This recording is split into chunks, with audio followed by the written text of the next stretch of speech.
নমস্কার বন্ধুরা, আজ আমি উপস্থিত হয়েছি আরও একটি ভিডিও নিয়ে। আজ আমরা মূলত আলোচনা করব 1 থেকে 7ই আগস্ট পর্যন্ত গুরুত্বপূর্ণ কারেন্ট অ্যাফেয়ার্স, যেগুলি WBCS, MTS, panchayat recruitment, miscellaneous থেকে শুরু করে সমস্ত এক্সামের জন্য অত্যন্ত গুরুত্বপূর্ণ।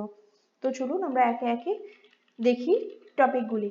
প্রথমে আমরা জানবো সেন্সাস 2017 সম্পর্কে, যেখানে 2 থেকে 16ই আগস্ট পর্যন্ত সেলফ এনুমারেশন ফেজ চলবে, যেখানে আপনারা নিজে থেকেই আপনাদের জনগণনার তথ্য বা হাউজিং তথ্য আপনারা দিতে পারবেন অ্যাপের মাধ্যমে বা ওয়েবসাইটের মাধ্যমে। প্রথমে ডিজিটাল সেন্সাস হবে এবং প্রত্যেক বাড়িকে একটা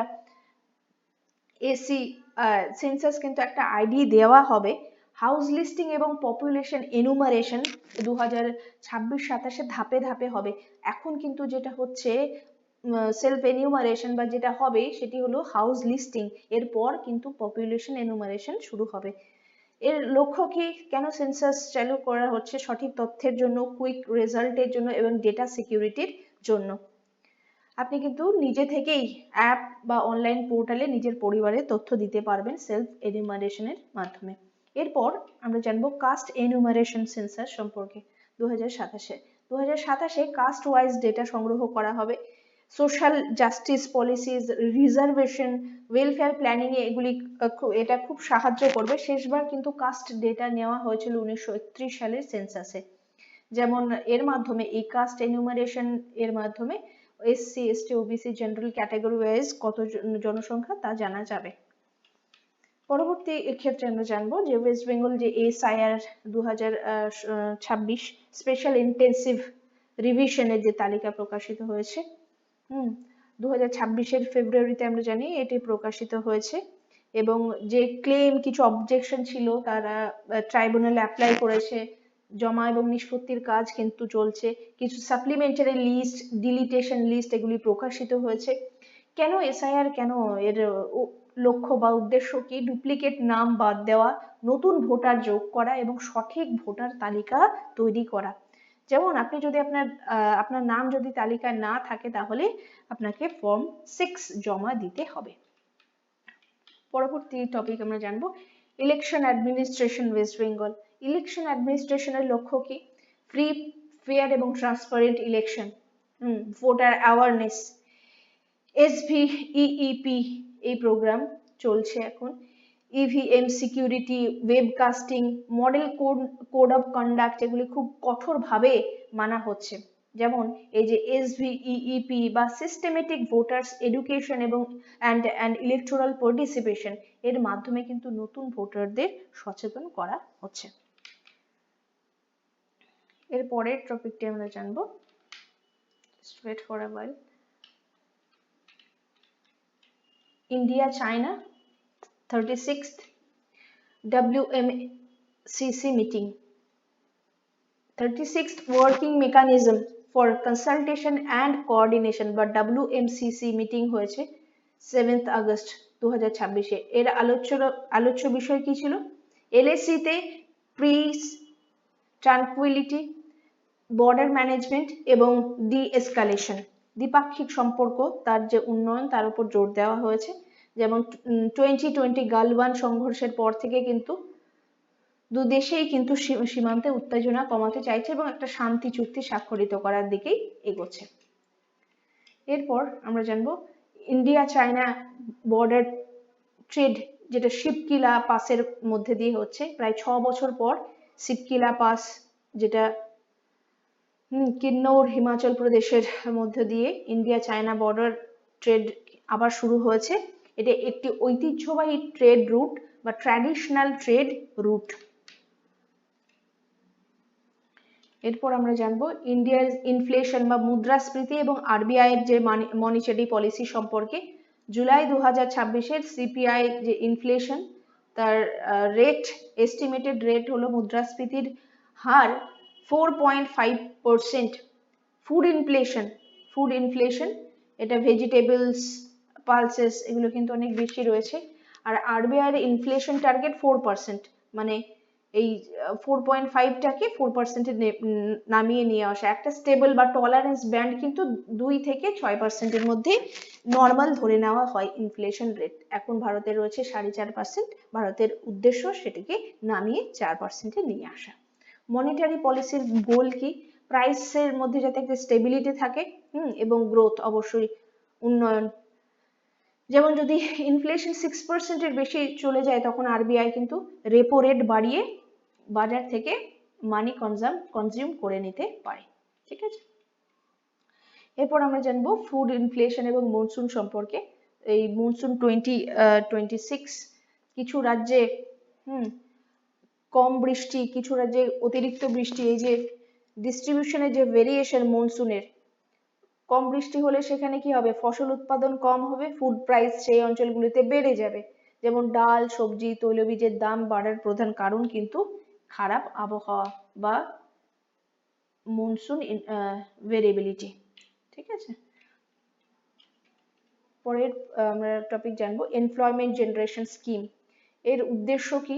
মোর জবস, ফর্মাল জবস তৈরি দেওয়া, এবং এর focus youth, first time workers, women এবং এমএসএমই সেক্টর, মিডিয়াম স্কেল সেক্টরগুলো এর লক্ষ্যের আওতায় রয়েছে।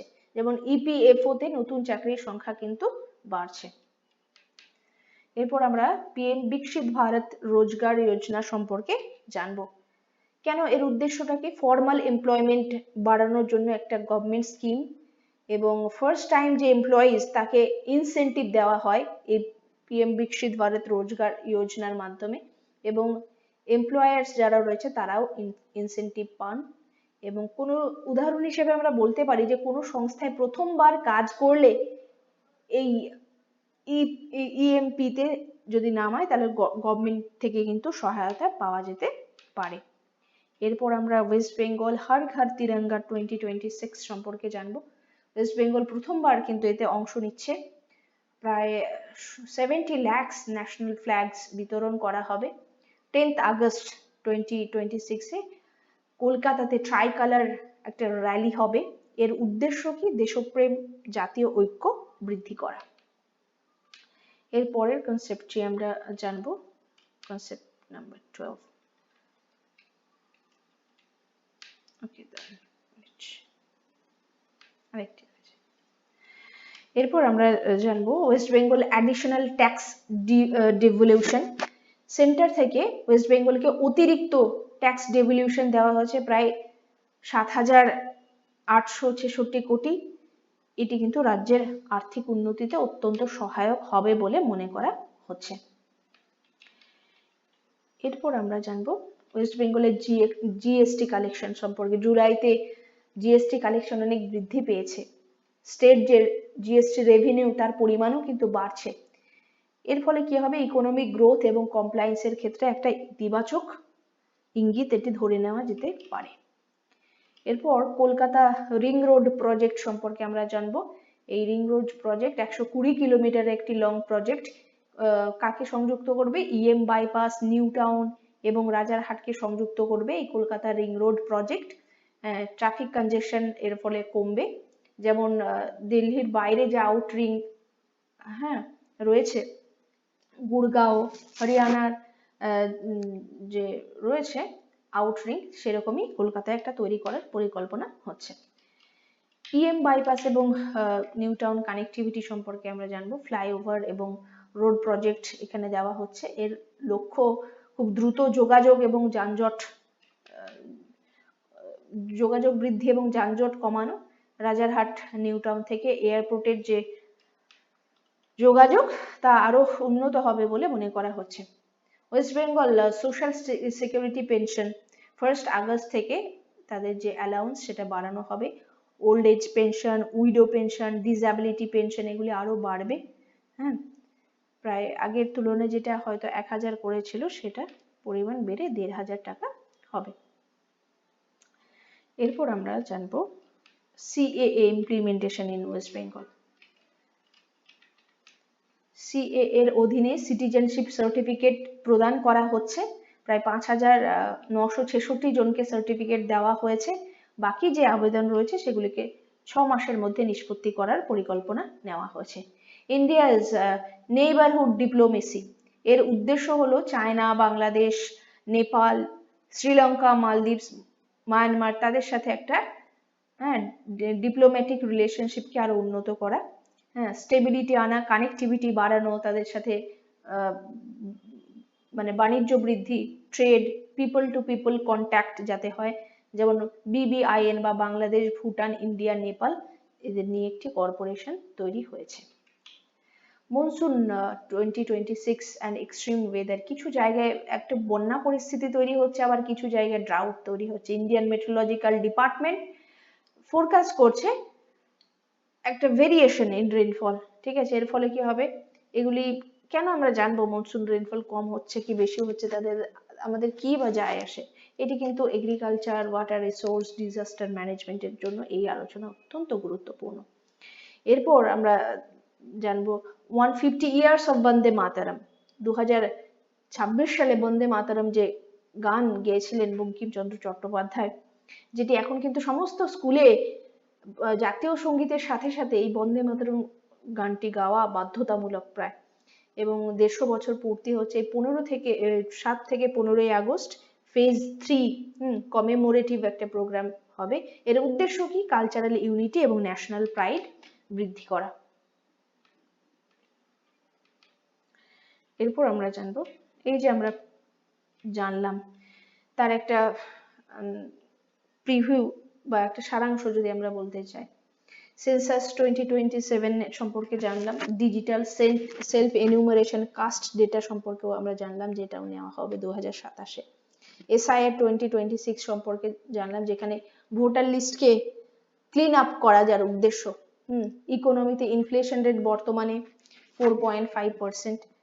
ফুড ইনফ্লেশন অনেক বেশি হাই মনসুন রেনফলের ভেরিয়েবিলিটির জন্য আমরা জেনেছি। এমপ্লয়মেন্ট, PM ওই বিকশিত ভারত রোজগার যোজনা সম্পর্কে আমরা জানলাম, যেখানে ফর্মাল জবস এর উপর ফোকাস করা হয়েছে। ওয়েস্ট বেঙ্গলে ট্যাক্স ডেভলিউশন, ট্যাক্স কালেকশন অনেক বেড়ে গেছে, GST গ্রোথ হচ্ছে, যার ফলে ইনফ্রাস্ট্রাকচারাল এবং সোশ্যাল সিকিউরিটি বাড়বে। ইন্টারন্যাশনাল ক্ষেত্রে আমরা ইন্ডিয়া চায়না টক সম্পর্কে জানলাম, বর্ডার ট্রেড সম্পর্কে জানলাম, যেটি শিবকিলা পাস হিমাচল প্রদেশে হচ্ছে, চায়নার সাথে ইন্ডিয়ার একটা বাণিজ্যিক যোগাযোগ। প্যাট্রিয়টিকের জন্য হর ঘর তিরঙ্গা প্রোগ্রাম, বন্দে মাতরমের 150 বছর পূর্তি, এগুলি আমরা জানলাম, ঠিক আছে। তাহলে সেন্সাস 2027 সেলফ এনুমারেশন ফেজ এখন চলছে 2 থেকে 16 আগস্ট। ইন্ডিয়া চায়নার যে WMCC মিটিং হয়েছে 2026-এর 7ই আগস্ট। শিবকিলা পাস কোথায় রয়েছে, কিন্নৌর হিমাচল প্রদেশে। ইনফ্লেশন টার্গেট 4%, যদি নর্মাল ধরে নেওয়া হয় 2 থেকে 6% টলারেন্ট ব্যান্ড। ওয়েস্ট বেঙ্গলের অ্যাডিশনাল ট্যাক্স ডেভলিউশন 7,866 কোটি টাকা কেন্দ্র থেকে দেওয়া হয়েছে। একটা ইম্পর্টেন্ট কোট আমরা আজকের দিয়ে আলোচনা শেষ করব। A nation's strength ultimately consists in what it can do on its own and not in what it can borrow from others. তাহলে একটা দেশের যে শক্তি সেটা নির্ভর করে সে নিজে কতটা স্বনির্ভর হচ্ছে তার ওপর, এমন নয় যে অন্যের থেকে ধার করা জিনিসের ওপর কিন্তু উন্নতি নির্ভর করে না, নির্ভর করে নিজের দেশের যে স্ট্রেংথ এবং নিজের প্রচেষ্টার উপরে, এটা বলেছিলেন অটল বিহারী বাজপেয়ী। তো আজকের ক্লাস এ পর্যন্তই, পরবর্তী ক্লাসের জন্য অবশ্যই সঙ্গে থাকুন। ধন্যবাদ।